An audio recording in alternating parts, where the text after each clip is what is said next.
Приветствую всех командиров на своем канале. Сегодня у нас на обзоре часы от Чистопольского часового завода «Восток». Это командирские с 24-часовым циферблатом. Ранее у меня на канале уже было два видео, посвященные этой модели.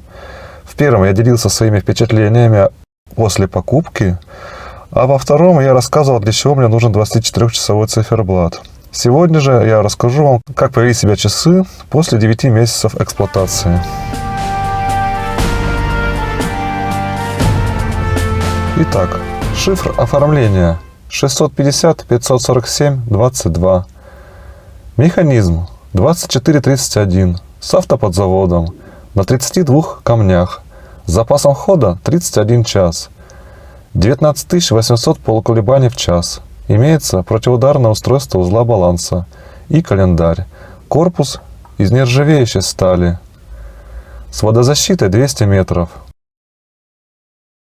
Заводная головка завинчивается. Задняя крышка тоже.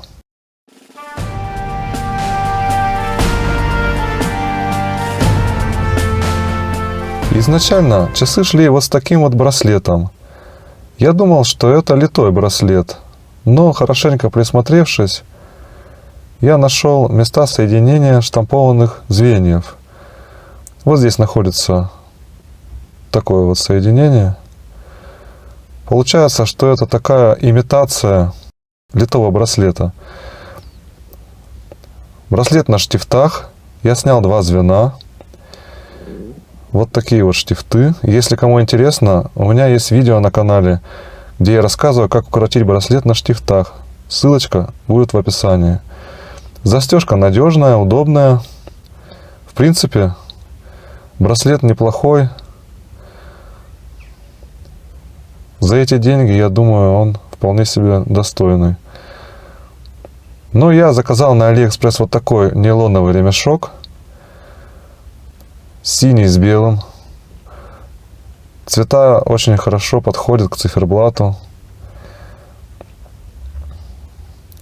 У нейлонового ремешка в стиле НАТО есть защитная система.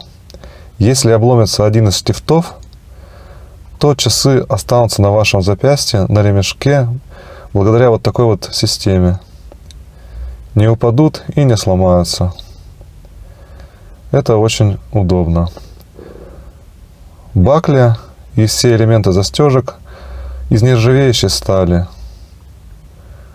Все очень прочное и надежное. Размер ремешка 20 мм. На моем запястье в обхвате 18 см часы выглядят вот так. Кстати, обратите внимание, что бакля находится сбоку, а не по центру. Это очень удобно, если вы сидите за столом, за компьютером. Бакля не трется о стол, нет никаких посторонних звуков, стол не царапается, бакля тоже не царапается. Это очень удобно. Вот это расположение мне очень понравилось.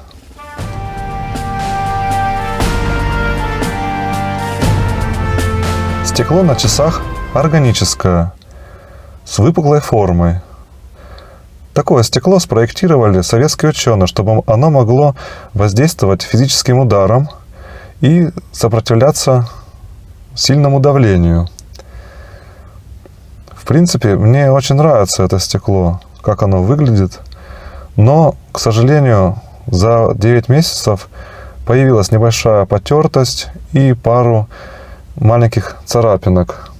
Их практически не видно, но если присмотреться, можно их обнаружить.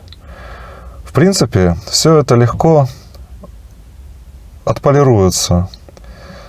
Но все-таки хотелось бы, чтобы Восток ставил на свои модели уже минеральное стекло или даже сапфировое. В принципе, китайцы уже за эти деньги ставят многие часы именно на сапфире.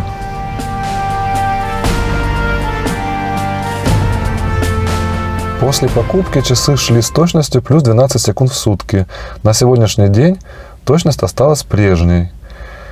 При желании можно, конечно, вскрыть заднюю крышку и с помощью градусника настроить часы до 8-6 секунд в сутки. Я думаю, это будет легко сделать.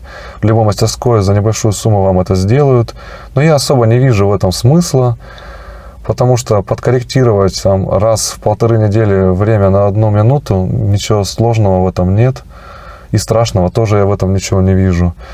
Часы на гарантии, лишний раз скрывать их я не собираюсь, поэтому оставляю точность такой, какая она есть на данный момент.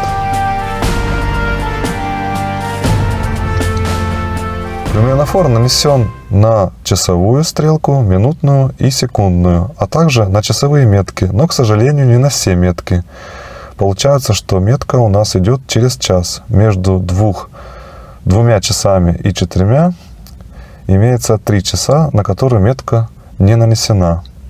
И это нужно учитывать при ночном считывании. Я пользуюсь секундной стрелкой в поисковых операциях в отряде Лиза Алерт. Когда мы работаем на отклик, после того, как выкрикиваешь имя потерявшегося, ты должен 40 секунд засечь на часах. И ночью эта светящаяся секундная стрелка очень сильно выручает. Особенно, когда посветишь на часы фонариком, они светят очень ярко и долго. И позволяют легко в ночном лесу отсчитать 40 секунд и услышать отклик потерявшегося.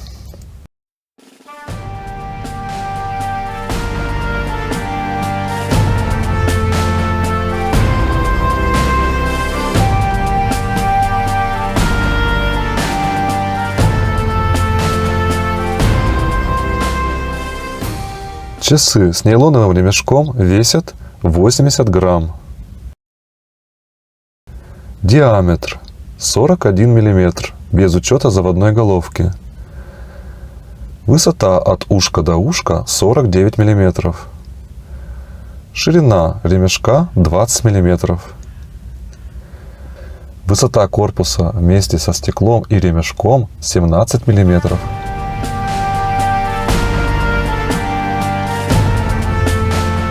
Корпус выполнен из нержавеющей стали. Имеет такие резкие грани. Выполнено сатинирование. Все очень довольно-таки красиво. Мне нравится. Царапин особо у меня за 9 месяцев на корпусе не появилось. Ну, может, несколько, буквально 3 маленькие царапинки можно разглядеть, если сильно присматриваться. Вот эти вот грани, конечно, довольно островаты. Все-таки желаю, чтобы на заводе «Восток» как-то поработали с этими гранями, сделали их более мягкими. Задняя крышка имеет вот такой вот рисунок. Логотип «Восток», надписи. Хотелось бы, конечно, здесь увидеть какую-нибудь интересную гравировку. Было бы гораздо симпатичней. Но, в принципе, меня устраивает и задняя крышка, и сам корпус. Никаких нареканий у меня к этому изделию нет. Кстати, недавно видел видео, как они делают свои собственные корпуса. Это к тем людям, кто говорит, что у них все китайские корпуса.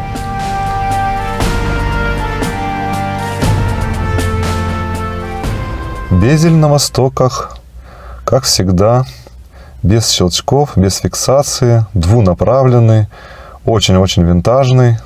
На этой модели он очень красивый, в нем есть такая органическая вставка синего цвета под цвет циферблата. В принципе, пользоваться этим безелем можно.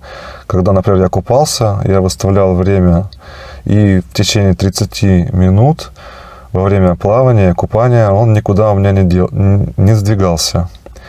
В принципе, небольшие такие воздействия он способен выдержать. Но все-таки я считаю, что в современном мире уже пора уж переходить на однонаправленный безель с трещоткой, с фиксацией, чего я и желаю будущим моделям от компании «Восток».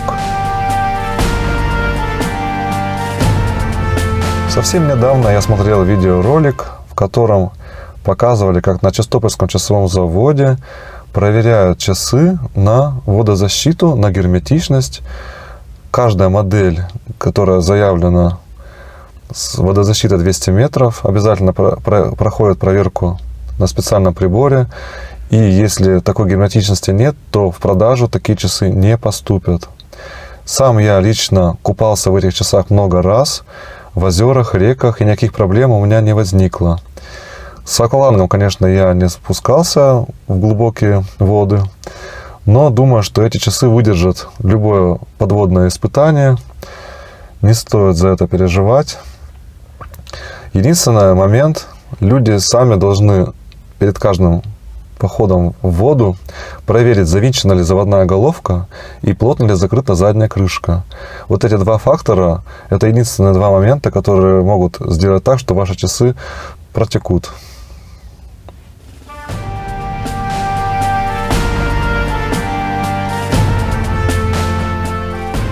По итогу, за эти 9 месяцев я активно использовал эти часы. Я в них ездил на велосипеде, купался, работал на даче, производил строительные работы различные. И часы справились со всеми жизненными ситуациями. Ну и исходя из всего вышесказанного, я могу их рекомендовать к покупке. Считаю, что за такую сумму это очень качественный продукт. Спасибо всем большое за внимание. Подписывайтесь на канал, ставьте лайки. Всем добра!